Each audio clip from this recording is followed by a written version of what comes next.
ibi ngibi ndakubwira ko numara kwemeza nta na rimwe uzigera wongera kubona ama application yamamaza cyangwa se ama video yamamaza kuri telefone yawe igihe waba ufunga ama application runaka.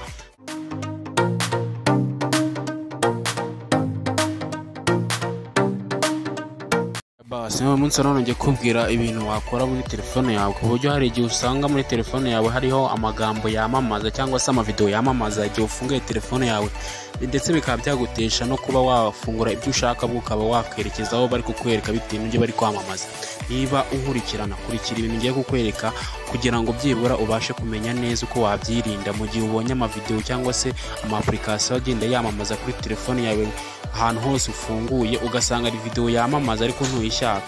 Wenda n'urugero katuzangaha uzasanga hari amavideo menshi yamamaza ariko wowe ntago uyashaka kuba yaza muri telefone yawe. Dore nkuko tugiye kuyirinda, dore ko twabikora nuko nguko uzaza muri telefone yawe ujya ahantu bita muri setting, inoza amakuru muri setting adushaka icyo bita setting. Tumara kuza muri setting tuzandikamo icyo bita DNS, dusacinga iyo bita DNS. Numara gusacinga DNS icyo uzakora uzazanga kuri private DNS tuhakande.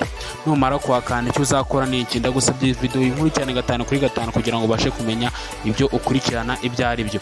Numara gukanda kuri DNS uzajya ahangaha n'ubundi kuri DNS wakande umanuka hepfo gatoya. Numanuka kumanuka hepfo gatoya uzajya kubita private DNS provider hostname.